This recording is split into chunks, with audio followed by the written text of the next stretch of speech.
Like most stories, this one starts with a girl. Christy was her name. She was vegan. She was straight edge. She listened to hardcore and punk and hip hop. She was pretty. And she had just moved to Houston. This was 1998, so that basically made her about as rare a thing as pet unicorns that shat gold pellets. I was instantly enthralled. She was a Hare Krishna devotee because it was 1998. Of course she was. But I didn't mind that part. She came from Ohio with her friend Molly to live here because Houston has a large Krishna temple and Ohio is fucking cold. Really cold. More on that in a minute.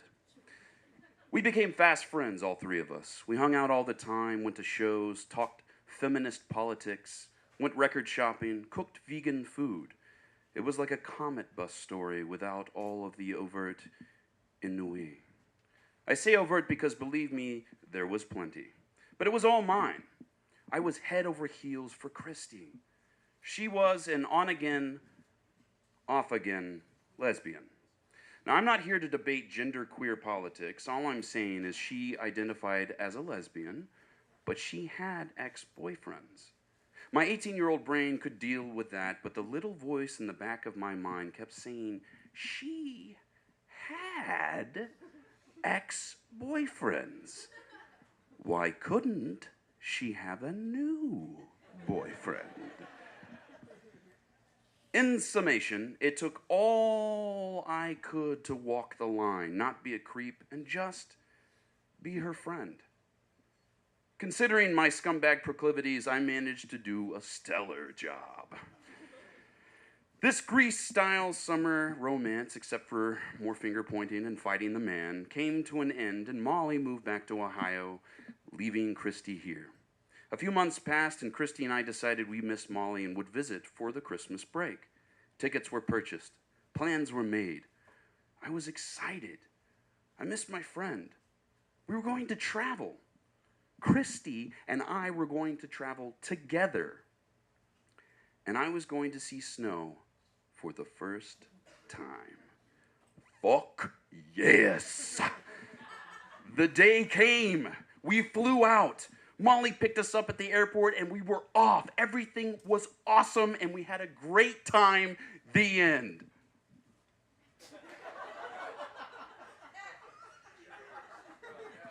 Just fucking kidding. This is a story time story. That's not what happened at all. Instead, what actually happened was a nonstop comedy of errors that normally I would have found hilarious, except they were happening to me and ended with possibly the strangest situation in which I have ever landed myself. This can be explained in 3 points, the first two culminating to the third. We'll call it a crescendo of fuckery.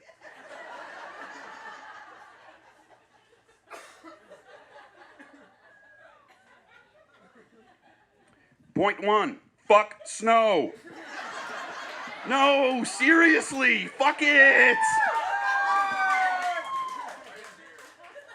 This skinny Swamp Bayou, Texas boy was not prepared for the hatefulness that is 4-degree Fahrenheit. I'm a smart man, but I had never considered the fact that snow is really just rain. Ergo, it is wet and cold, and it's all around you, leaving you wet and cold. See previous statement about being a skinny Swamp Bayou, Texas boy. I still feel justified in my conclusion of fuck snow. That was dream number 1 dashed against the rocks. Point 2. Lesbian separatists. Let me say that again, in case some of you are currently scratching your temples the way 18-year-old me did when I was first presented with the concept. Lesbian separatists. If you're still having a hard time unpacking that one, imagine white separatists, but substitute Rahowa with vulva. They are a thing. They exist. And I lived with them in Cincinnati, Ohio for a week in mid-December 1998. Apparently, what had happened was Molly met a girl at school. She fell for the girl. That girl was a lesbian separatist. Molly didn't just take this new girl to bed, she took her politics to bed too. I think I've made it obvious up to this point, but I happen to be a boy. A man, male. I was born with a penis. This made me now the enemy. Let's just say the car ride was uncomfortable and the remaining time wasn't much better. I'm pedantic. I'll argue with a signpost if I have the inclination to do so. That's me at 35. Me at 18, holy fuck. I wanted to kick my own ass for being so obnoxiously opinionated. I could not stop myself from arguing with Molly, her new girlfriend, and their comrades in vaginas. What I'm getting at is that things were touchy. Point 3, the party. And here we are, folks, the party. 5 ideological opposed days into our Midwest adventure, I was informed we would be traveling to Columbus for a friend's B-Day party. My previous knowledge of Columbus, Ohio has to do with one line in a 15 song. I was curious. Turns out, Columbus in 1998 was the South Beach, Castro District, Montrose of the Midwest. It was really gay and really awesome. I was shocked. Here was some hope, a light at the end of the vaginal tunnel, a place where I could meet some not as militantly crazy people in Ohio. The errors of youth. Nope. As we pull into town, it started snowing hard.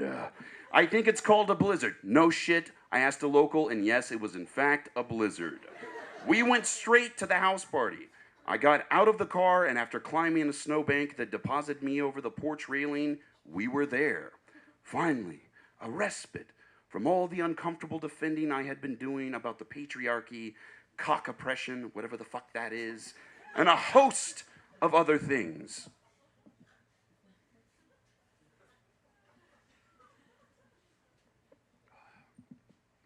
I opened the door. We walked in, and holy fuck, it's a rambling 2-story early century house full of lesbian separatists. The errors of youth strike again. Of course! The house was full of them. I kicked myself. Snow is cold water, and lesbian separatists hang out with other lesbian separatists. Dummy!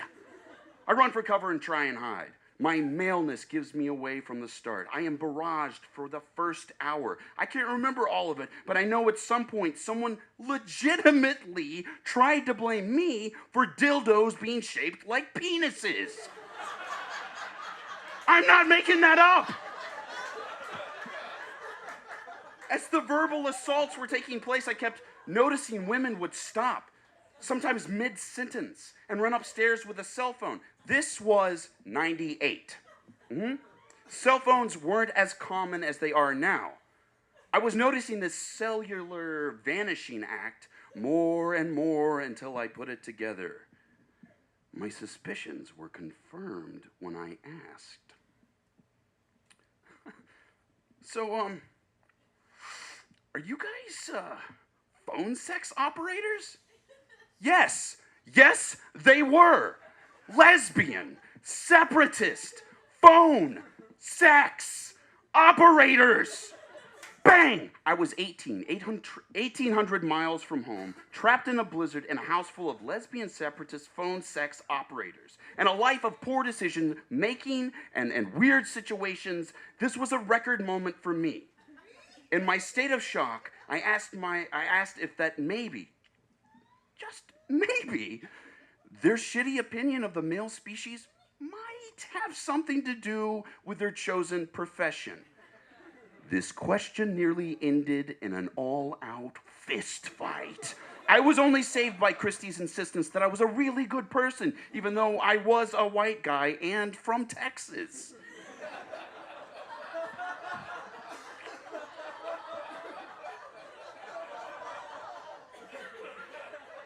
We ended up having to stay there because, blizzard. Christy and I curled up together on the landing on the stairway and cuddled for warmth. I thought, well, this has been a shit show, but hey, things are looking upward right about now. As she snuggled her butt back into me, I thought, this is it. She rescued you from the mob. You're cuddling. Make a move. At least say something.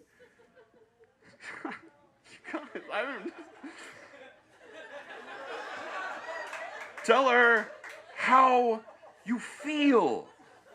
But the onslaught of male hate I had taken for the rest of my kind had worn me down and gotten to me. If I told Christy how I felt, would I just be proving the vulva Nazis right in their suppositions about those with peni? I thought it might be. So, I didn't say anything. I shifted my weight to try and hide my raging erection from previously mentioned butt snuggling, and lay awake all night thinking about gender, politics, male privilege, rape culture, the patriarchy, and why most dildos are shaped like penises. I'm not sure I have answers to a lot of those things now, and it's almost 17 years later. I did learn some things about being open and honest about your feelings for people, and some things about knowing when to walk away when a situation just isn't for you. And most importantly, that if you don't watch yourself, when a girl gives you that look and makes you feel that way, you will do some really, really, really dumb shit.